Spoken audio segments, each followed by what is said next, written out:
pas parler créole, je ne savais pas du tout le parler.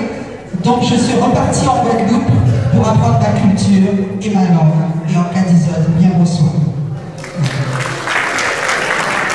Alors on avait parlé d'une chanson donc en créole, en cadis bibibom. Et j'ai retrouvé un poème que j'avais écrit.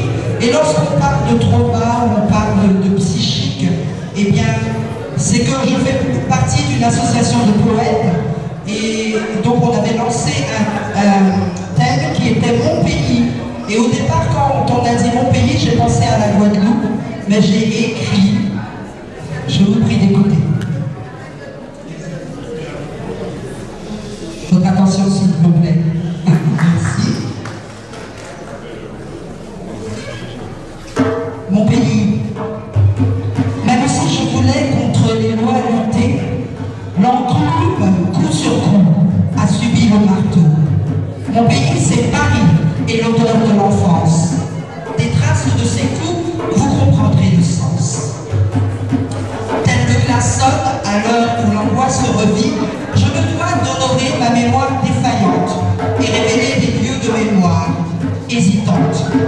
Si mon vol comparable à celui du Gerfaut pouvait dire l'émoi qui ici me saisit, je saurais balbutier quelques réponses futiles, mais l'affaire est trop grave pour paraître futile. Venons-en donc au fait, ne restons pas muettes. Me demanderiez-vous où est donc ta patrie, qu'aussitôt parlerai de trouver mon pays. Les décolonisés, ces vilains renégats, assurent que Paris demeure leur vrai dada. Vous pourriez bien en rire, vous pourriez en frémir, mais des vers qui suivront, vous devrez accueillir les raisons si naïves d'un enfant de la ville. Mes petits pas pressés m'ont mené à l'école, bien sûr la maternelle, l'enclos d'une ribambelle d'enfants dépareillés des quartiers du Marais. J'entrais dans le sérail, n'en avais point les traits pourtant. Mes jeunes très innocents me poussaient, rue Trudel, des marais de tracés sur les trottoirs patients, cédèrent à la... Bonjour. Comment vous l'appelez? Kilidja. Alors, c'est authentique ça, Kilidja. Alors, Ki, c'est pour l'énergie, le chi. Li, c'est la première syllabe de mon nom. Oui. Une unité de mesure, 50 mètres en avant, et Dja, Dieu. Tout ça pourra avancer. Ouais. Et vous êtes chanteuse? Oui, alors je suis chanteuse, je fais aussi de la poésie. Voilà. J'ai entendu dire que vous ne connaissiez pas les Antilles. Non, alors je ne connaissais pas les Antilles, je ne connaissais pas le créole du tout. Donc, je suis repartie en Guadeloupe en 1992. Donc je suis venue en France en 1965. Donc, je ne connaissais pas du tout et à partir de 2004, j'ai commencé à apprendre la langue. Voilà. Maintenant que vous parlez la langue, c'est quoi la différence? Et bien, la différence, c'est que ben voilà, j'avais une manière de dire maintenant, en pédion d'autres gens. Oui. Voilà. Mais qu'est-ce que ça change dans la mentalité là? Eh bien, ça nous ancre dans ce qui est à nous, ce qui nous appartient, dans notre culture, on se sent soi. Et je rappelle d'une remarque que mon fils avait faite quand il était arrivé en Guadeloupe, il a entendu parler créole et il m'a dit « Maman, tu m'avais pas dit qu'on avait une langue ».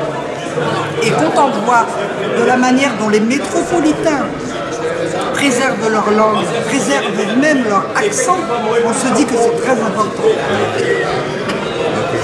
Maintenant, vous vous sentez plus guadeloupéenne que parisienne, c'est ça? Alors c'est marrant, c'est bien ce que je dis, c'est le dilemme. Hein.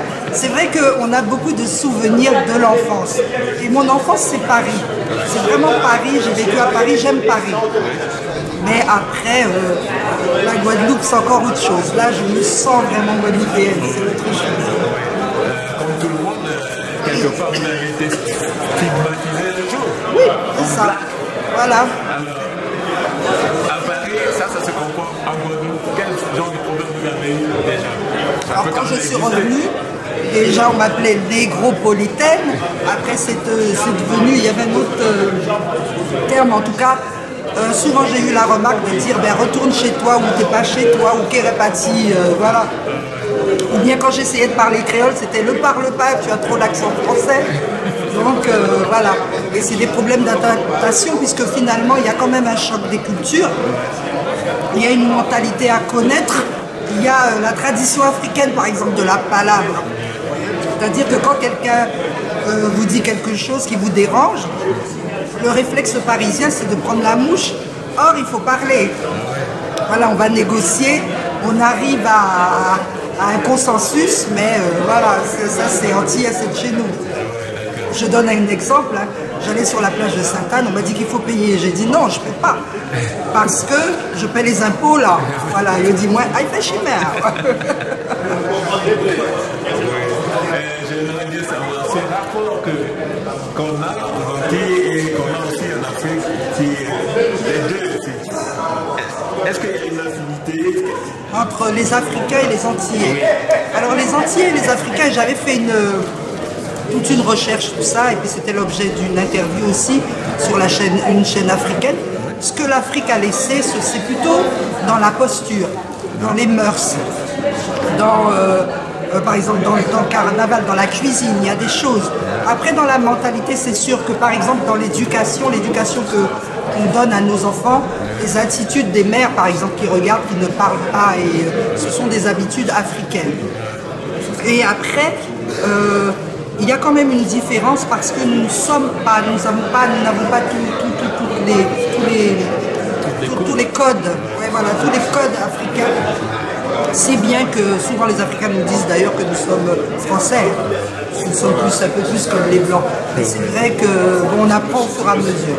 Mais déjà être antillais, c'est être différent d'être parisien, être antillais, c'est différent d'être africain aussi, forcément. C'est une culture différente. Vous avez un mot à dire sur Haïti? Alors j'ai une affection particulière pour Haïti, bien sûr, parce que je suis admirative. C'est quand même le premier pays à avoir l'indépendance. Et je suis fière.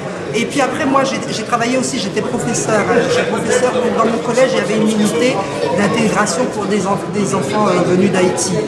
Et ces enfants se sentaient mal parce qu'ils étaient discriminés, bien sûr. Donc j'ai dû mettre en place des actions de solidarité, des expositions. Mais moi, mon premier contact avec Haïti, ça a été l'art.